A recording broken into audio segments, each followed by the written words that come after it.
Morning, everyone. Morning. Morning. You know, if I was standing at the beginning of time with the possibility of taking a kind of general and panoramic view of the whole of human history up to now, and the Almighty said to me, Martin Luther King, what age would you like to live in? I would take my mental flight by Egypt. And I would watch God's children in their magnificent trek from the dark dungeons of Egypt through, or rather across the Red Sea, through the wilderness and on toward the Promised Land. And in spite of its magnificence, I wouldn't stop there. I would move on by Greece and take my mind to Mount Olympus. And I would see Plato, Aristotle, Socrates, Euripides, and Aristophanes assemble around the Parthenon. And I would watch them around the Parthenon as they discussed the great and eternal issues of reality, but I wouldn't stop there. I would even come up into the great heyday of the Roman Empire. And I would see developments around there through various emperors and leaders, but I wouldn't stop there. I would even come up into the day of the Renaissance and get a quick picture of all that the Renaissance did for the cultural and aesthetic life of man, but I wouldn't stop there. I would even go by the way that the man for whom I am named had his habitat. And I would watch Martin Luther as he tacks his 95 theses on the door at the church of Wittenberg, but I wouldn't stop there. I would even come up to 1863. And I would see a vacillating president by the name of Abraham Lincoln finally come to the conclusion that he had to sign the Emancipation Proclamation, but I wouldn't stop there. I would even come up into the early 30s and see a man grappling with the problems of the bankruptcy of his nation, come with an eloquent cry that we have nothing to fear but fear itself, but I wouldn't stop there. Strangely enough, I would turn to the Almighty and say, if you allow me to live just a few years in the second half of the 20th century, I will be happy. Now that's a strange statement to make because the world is all messed up. The nation is sick, trouble is in the land, confusion all around. That's a strange statement. But I know somehow that only when it is dark enough can you see the stars. And I see God working in this period of the 20th century in a way that men in some strange way are responding. Something is happening in our world. The masses of the people are rising up, and wherever they are assembled today, whether they are in Johannesburg, South Africa, Nairobi, Kenya, Accra, Ghana, New York City, Atlanta, Georgia, Jackson, Mississippi, or Memphis, Tennessee, the cry is always the same: we want to be free. Now I'm just happy that God has allowed me to live in this period, to see what is unfolding.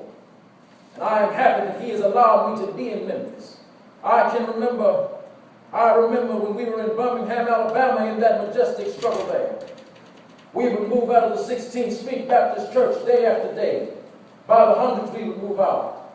And Bull Connor would tell them to send the dogs forth. And they did come. But we just went before the dogs singing, ain't gonna let nobody turn me around. Next, Bull Connor would say, turn the fire hoses on. And as I said to you the other night, Bull Connor didn't know history. He knew a kind of physics that somehow didn't relate to the trans physics that we knew about. And that was the fact that there was a certain kind of fire that no water could put out. So we went before the fire hoses. We had known water. If we were Baptist or some other denominations, we had been immersed. If we were Methodists and some others, we had been sprinkled, but we knew water. And that couldn't stop us. So we just went before the dogs and the water hoses. They would look at us and we would look at them. And we would just go on singing, over my head I see freedom in the air. And every now and then we would be thrown in the paddy wagons. Sometimes we were stacked in there, like sardines in a can. They would throw us in, and old bully would say, take them off. And they did, but we would just go on in the paddy wagon singing, we shall overcome. And every now and then we would be thrown in jail, and we would see the jailers looking through the windows, being moved by our words, and being moved by our prayers and our songs. Now, there was a power there which Bull Connor couldn't adjust to. And so we ended up turning Bull into a steer, and we won our struggle in Birmingham. Now we've got to go on in Memphis just like that. I call upon you to be with us. When we go out Monday, when we have our march, you need to be there. If it means leaving work, if it means leaving school, be there. Be concerned about your brother. You may not be on strike, but either we go up together or we go down together. Now about injunctions. We have an injunction that we are going into court tomorrow morning to fight this illegal and unconstitutional injunction. All we say to America is be true to what you're saying on paper. Maybe if I lived in China or even Russia or any totalitarian country, maybe I could understand some of these illegal injunctions. Maybe I could understand the denial of certain basic First Amendment privileges because they haven't committed themselves to that over there. But somewhere I read of the freedom of assembly. Somewhere I read of the freedom of speech. Somewhere I read of the freedom of press. Somewhere I read that the greatness of America is the right to protest far right. And so just as I've said, we aren't going to let any dogs or water hoses turn us around. We aren't going to let any injunctions turn us around. We are going on. Let us rise up tonight with a greater readiness. We have an opportunity to make America what it ought to be. And I want to thank God once more for allowing me to be here with you. You know, several years ago I was in New York City. I was autographing the first book that I had written. While I was sitting there autographing books, a diminutive black woman came up. The only question that I heard from her was, "Are you Martin Luther King?" And I was looking down writing and I said, "Yes." And the next minute I felt something beating on my chest. Before I knew it, I had been stabbed by this diminutive woman. I was rushed to Harlem Hospital. It was a dark Saturday afternoon. That blade had gone through and the x-rays revealed that the tip of the blade was on the edge of my aorta, the main artery. And once that's punctured, you are drowned in your own blood. That's the end of it. It came out in the New York Times that next morning that if I had merely sneezed, I would have died. Well, about 4 days later, they had allowed me, after my operation and after my chest had been opened and the blade had been taken out, to go around in the wheelchair in the hospital, and they had allowed me to read some of the mail that came in, and from all over the states and the world.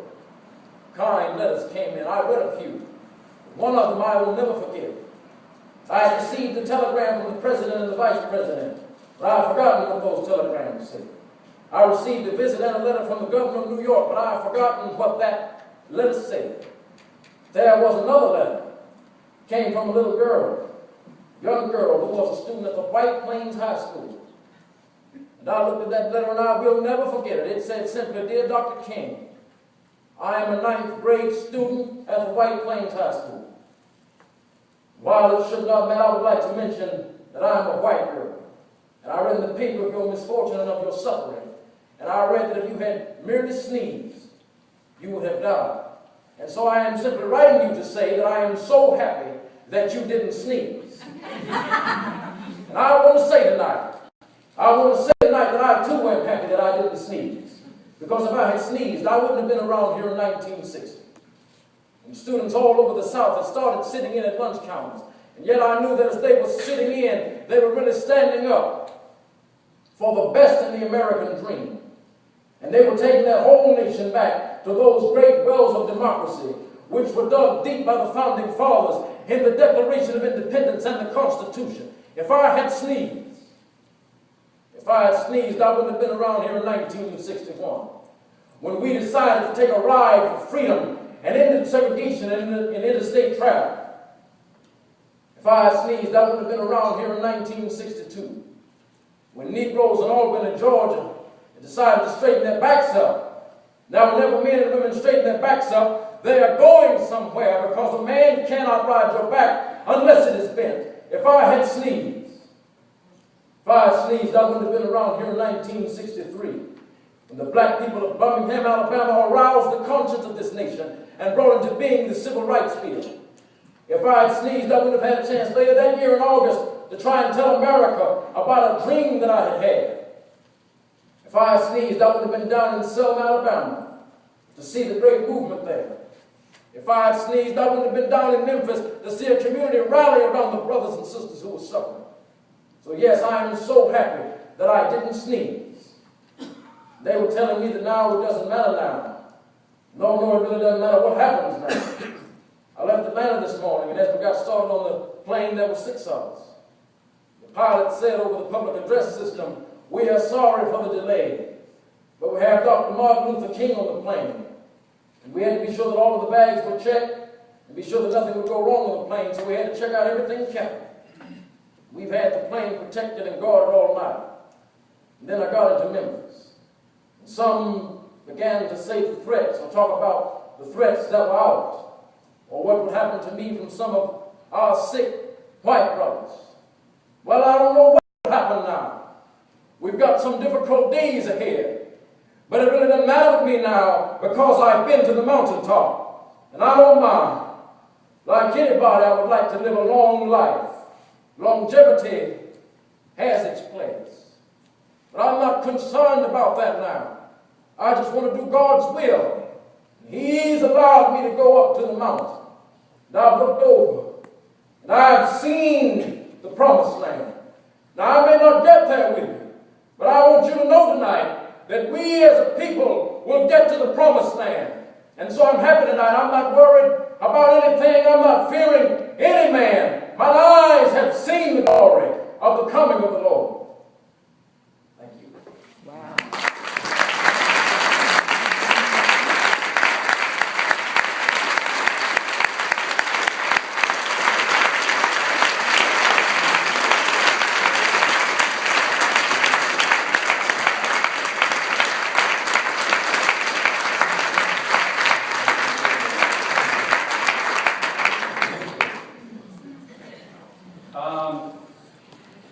Holy crap, right? I went to a Rotary meeting of mine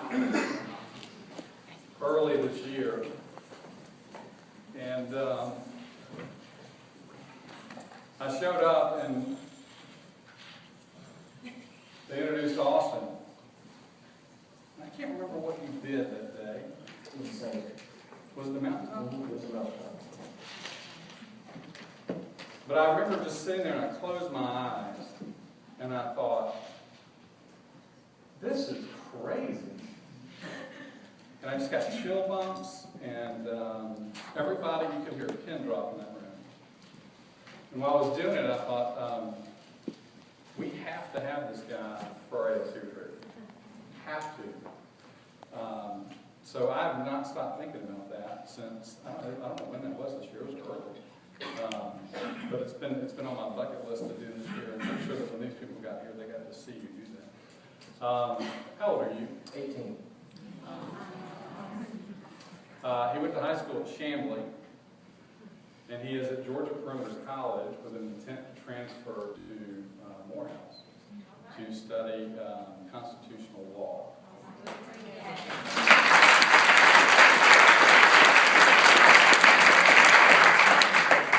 So, do I have any questions for Austin? My question was, when did you start doing that? Well, when I was 8 years old, my third grade teacher had heard me say one of the last few lines to Martin Luther King Jr.'s "I Have a Dream" speech.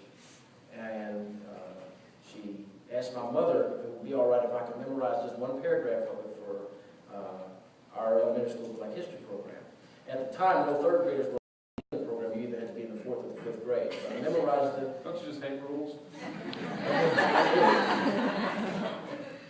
Some of them may be broken. So I memorized the paragraph. My mother thought, well, you memorized that in about 30 minutes. Why don't you try to learn a little bit more of it? So by the time the program rolled around, I learned the entire "I Have a Dream" speech. And ever since I said that speech that day, people from all over have asked me to say it in several different places. And they've asked me to learn more of his speeches. And I actually started to write some of my own. My senior year in high school, I was involved in the American Legion's oratorial contest. But I've always just loved doing it. How'd you do? I came in second place in our regional competition. I would have paid to see who was going to win.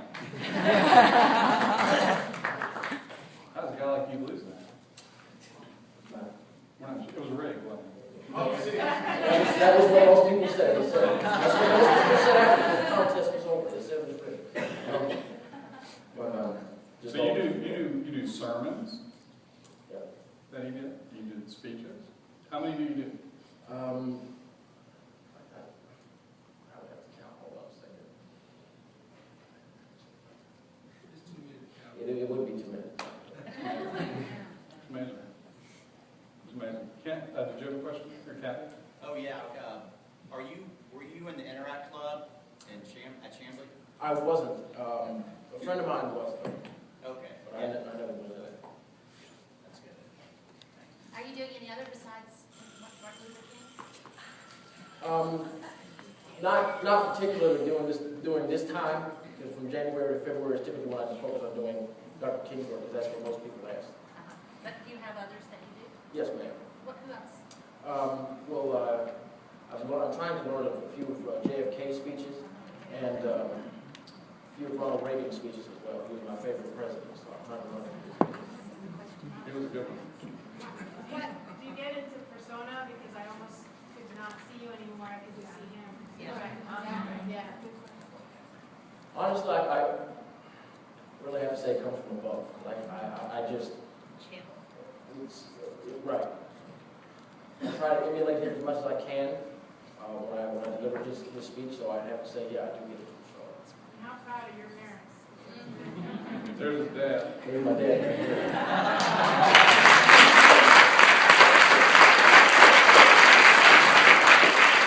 Mom's on the phone. She couldn't be here, so she's here right now. Oh, that's Mom on the phone.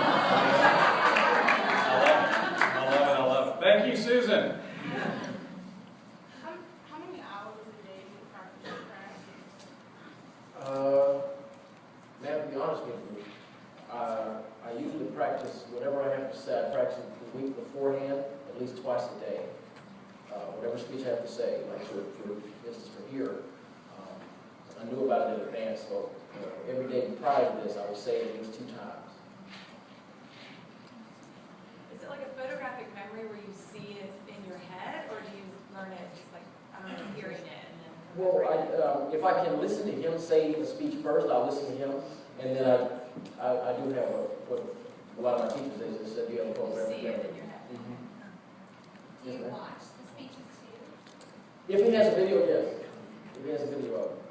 He doesn't have a video for a lot of them, but he has an audio, so I can, kind of just listen to that. Yes, ma'am? That's a tough question.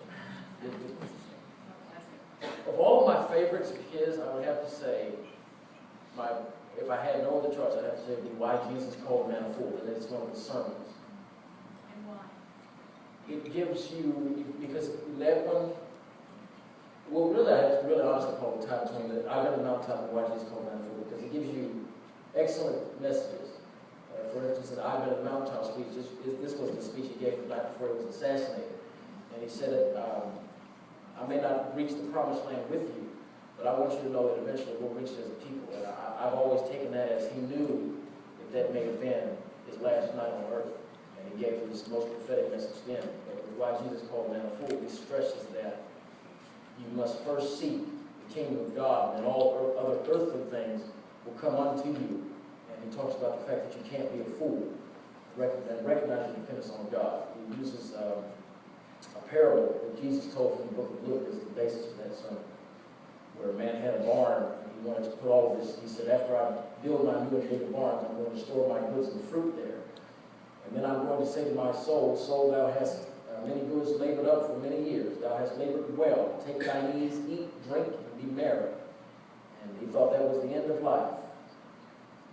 And then God said to him, thou art fool. Not next year, not next week, not tomorrow, but on this night thy soul is required. Yes, ma'am? Austin, tell me why you're choosing to do this and what you want to accomplish. I choose to do it because I think that it's a message that his messages are just as relevant to today's society as they were to his society. And I think that a lot of people may not have heard all of his speeches. And every single one that he gives has a message that should be heard by everybody. And so that my purpose in it is to spread spread the fact that the dream is still alive and we haven't yet reached the promised land, but we're still on our way there. Austin, that was fantastic. So, two questions for you. One is, not that you need it, but do you take any classes? No, I never did. I never was trained with it. Where do you get your inspiration from? I have to say it comes from above again. Because I Like, always, as long as I can remember, I always liked him as well. You got a lot. So, what are your future plans? Well, after I graduate from college, I plan to get into politics. Ever since I was 9 years old, I've wanted to be president of the United States.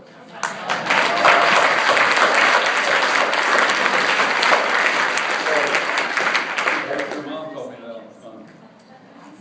Ever since I was 9, so that's why I wanted to study constitutional law. It gave me what I needed to pursue get the 1600 Pennsylvania Avenue. Well, these are real estate people, so they can help you get there. Yes, ma'am. Being as you want to be president of the United States, and hearing you say that Ronald Reagan was your favorite president, can you tell me why you choose Reagan to emulate? Well, Ronald Reagan was termed a great communicator, and he had a great sense of humor, and he could connect with the American people perhaps better than a majority of the presidents that I've seen. Had a great sense of telling jokes, and whenever you were, according to people from his staff that I saw in documentaries, they said whenever you were around Reagan, his charisma just enveloped you. And I love what he did for the country. Can we hear a few lines of Reagan? Well, I think you can.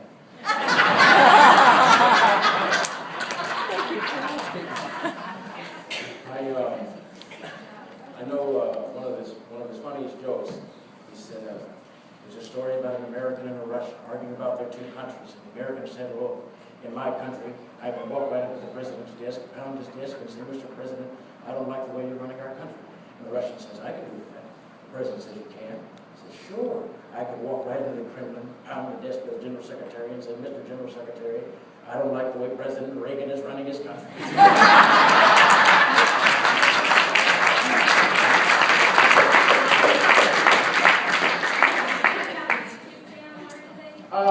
I do, but I only have, I think, 2 videos on my YouTube channel.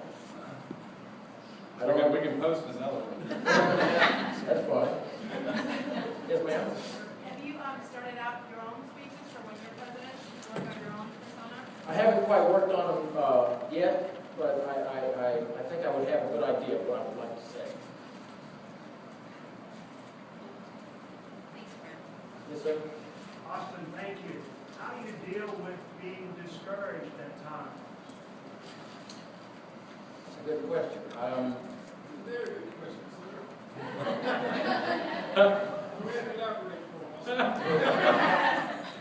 I think that the best way to deal with discouragement is the fact that I have the 2 best sources to alleviate some of that discouragement, which is mom and dad. So whenever I feel discouraged, I just sit out at the table and talk to them. What do you get discouraged about? Sometimes I feel like for instance, with the speech that I'm going to be reciting for my church this coming Sunday, the Sunday before the holidays, the American thing, and the speech is really lengthy. And at one point, I didn't know that I would be able to fully memorize it. So my dad said, he sat me down, he said, calm down. He said, sometimes your brain can become so flooded with all the stuff you already know. You just have to put that to the side for a second and just move, and that works. Does work. From the speeches that you've recited and the ones you're doing on your own, what message do you want people to take away? Most important thing for you? Most important thing would be, generally I have to say, would just be equal opportunity for everybody. Even my platform, I can tell you right now, when I run for president, I'm going to say we are involved in a capitalist economy. And The key to a capitalist economy is equal opportunity. If everybody has the opportunity, they may not take advantage of it, but at least they have it. And so that's what I would be willing to promote, equal opportunity for everybody. Nobody understands that better than a real estate education. True. Anybody else? Come back. Oh, yes, ma'am. I have a quick question. Have you ever said that speech in front of his family? I spoke at his gravesite in, I think his, what did I say, his son, I want to say Dexter King was there, but I never got a chance to say it for Mrs. King. Or Martin Luther King III. I never got a chance to. I bet we could probably figure out how to make that happen. That'd be great. Whatever we do. Anyone else? Oh, yes, ma'am. Do you have any siblings? Yes, I have a twin sister, and I have an older sister who attends Auburn University. My twin sister plays basketball for Eastern Oklahoma State College.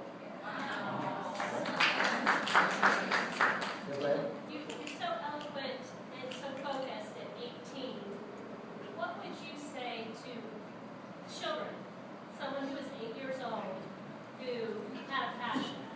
How have you kept that alive since you were 8? And now we're talking 20 more years for you or more until you're president, right? I think the key to keeping a young kid's passion alive is, having a parent to push them in that direction. Because I can say, had it not been for my dad, I may not have, and my mom, I may not have been pushed to be a public speaker. But it was my passion, and that's what I would say to the young kid. Just find a place where you can follow your passion as best you can. They were obviously smart enough to realize that you were talented, right? Didn't go for soccer or lacrosse or whatever. It was, you knew he had a gift for it. Right.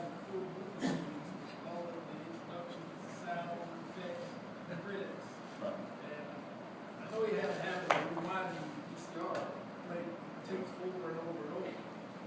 I believe that check one day it was gonna be one of those. Why do you think this guy has a gift for speaking? Yeah. Were you pushed or were you encouraged for both? I'd say a little combination of both. Which I think it was necessary. Yes, ma'am?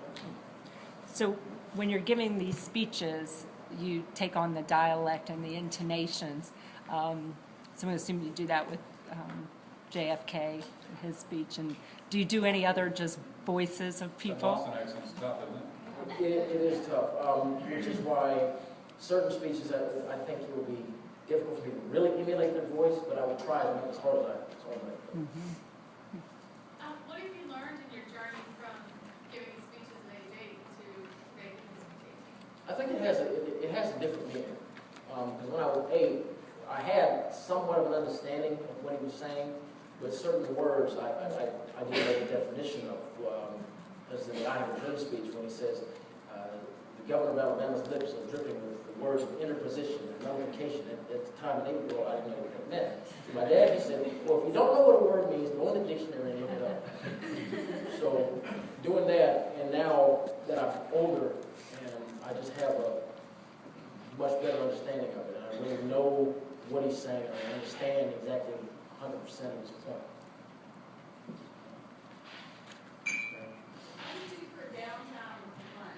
I play basketball myself, and I play video games, and I play paintball on occasion. Yeah, Terry Fry just signed a listening agreement on that 1600 Pennsylvania Avenue.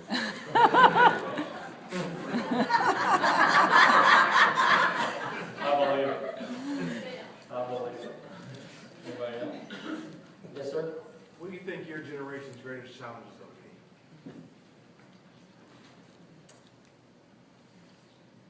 Coming together. I think everybody is focused on themselves. I think that once you come together, like it was back during the Civil Rights Movement, the more often people stick together, the better things are. But the more people separate, the more disastrous things become.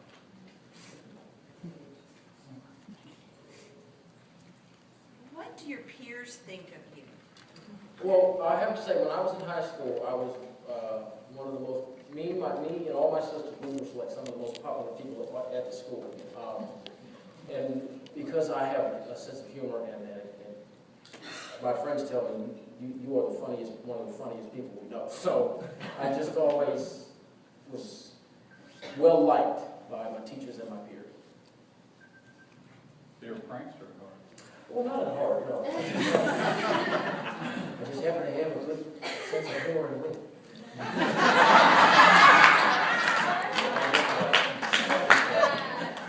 Anybody else? Good student? Yes, ma'am. Good student, Mike Fleming? Say, Austin, once again, thanks for being here.